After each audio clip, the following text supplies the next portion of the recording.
All right, folks, welcome back. Hope High, the class of 1984 is the title of Sharece Sellem's new book. It's about the drama, insecurities, and hijinks of high school students trying to find their way. She's here, performer, entertainer.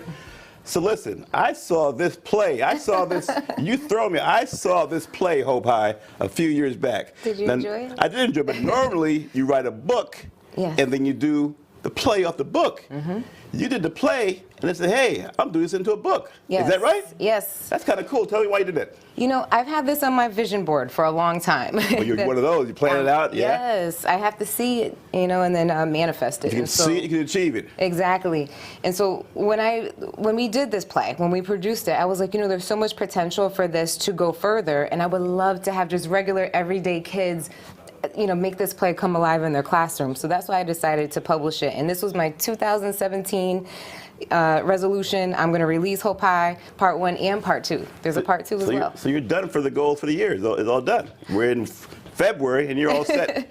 With Part 1, yeah. Part 1. Mm-hmm. But it is rare, though, to do the play first and the book, right? I mean, normally that is a rare, or is that not really rare? Well, people could do whatever it is that they want. Most people do, you're right. They'll start off with a book, and then people will get inspired to turn it into a play or something like that. Right. In this case, yeah, I was a little bit backwards, but I just thought it was needed, so. Well, congratulations. I did it. So why this theme? This is about high school students, the class of '84, sort of a look at the cliques, the insecurities, the drama, right, all the knucklehead stuff that goes on in high school. And so why do you pick that particular audience, that particular theme? The 80s in particular. Well, I was born in 1984.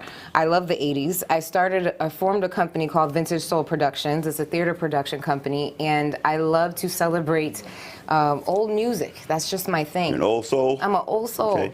And, you know, I wrote this play a couple of years ago, and it just came to me. You know, I said, you know, now is the time to release something like this and put in just my old flavor.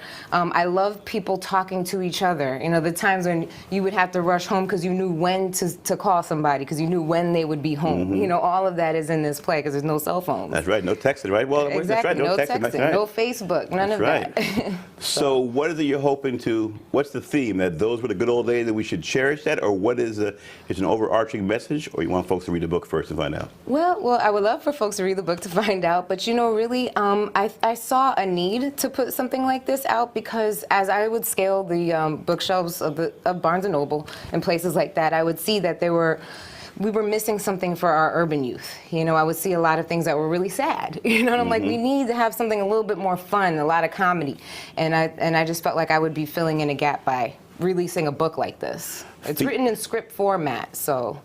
Yeah. What about the feedback from students? One of the issues we have a lot is getting young folks to read, whether it's urban, suburban. Mm-hmm. A lot of folks will say, well, we're not reading as much because there isn't content or material that really speaks to us. Yes. You've tried to do that here. Mm-hmm. To what degree are you trying to get people back into the joy of reading through having a book like this? Well, with a book like this, they can all read this in the classroom and have a ball. There's 20 plus characters in the book, so the teacher 20. can assign characters and they can just read it and have fun. They can use it during silent reading time. They just want to read it to themselves.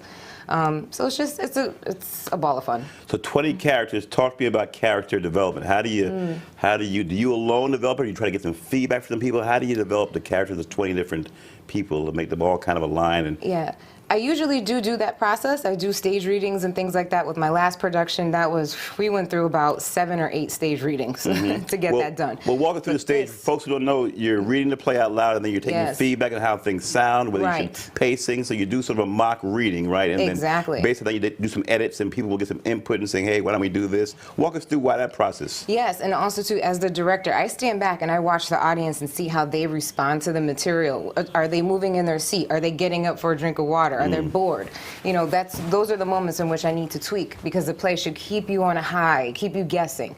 And so I did not do that with this play. I just wrote it and released it. Yeah. And the characters, they really all came from just little hints of my personality, and I just blew each one up. So had some fun with it. Yeah. But your thing on watching the audience, that's pretty interesting. You watch their reactions to see when they're losing interest or when you have them locked in, right? Yeah, down to when they're scratching their eye. You know, these moments matter to me. What does that mean to you? Someone scratched their eye, what does that mean? So if I see something like that, it kind of tells me, they're thinking. You know, it's like their fingers going to the brain. Right. They must be thinking about something. So this is an interesting moment for them. What if you see this? Oh, they're bored. No bueno. They checked out on you, right? Exactly. That's a moment in the play where it's like, okay, we're going down. So what's next? How are you marketing the book? What's the next step for you? I had a somewhat of a different approach, a more social approach. So I put up a GoFundMe. I would love to see this play in New Haven, Hartford, Bridgeport. These are the major cities here in Connecticut that I would love to have this play in the middle schools, particular because you know, they're getting ready for high school. Right. So this is something to kind of gear them up for that experience and to tell them that they really can do anything that it is that they want to do. They can even self-publish a book like I did. Right. You know. So when you do a play and then a book, and when you do the play again, will the play be different? Will you tweak that play, the new one that comes out, new play you do? Mm-hmm. I'm assuming it will be tweaked a bit because you've written a book and now it's more expansive, or how will that work in relaunching basically a play, right? Well, that's if I decide to self-produce again with this work. I'm not sure if I'm going to produce this work as a full-out play like I did what you saw at Longworth Theater. Right. But with my other productions, yes, I'm constantly revising.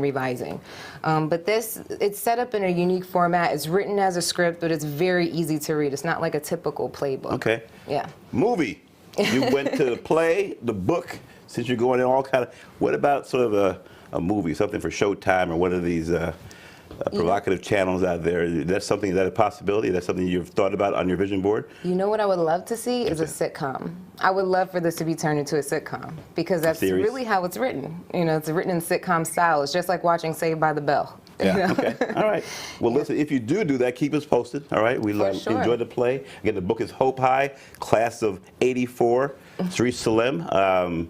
Keep us posted, and we look forward to seeing what's next. Thank you. All right, thank you. Will do. All right, folks, when we come back, don't go away. We'll return and hear from another performer and author, Anna Nyakana, an accomplished singer.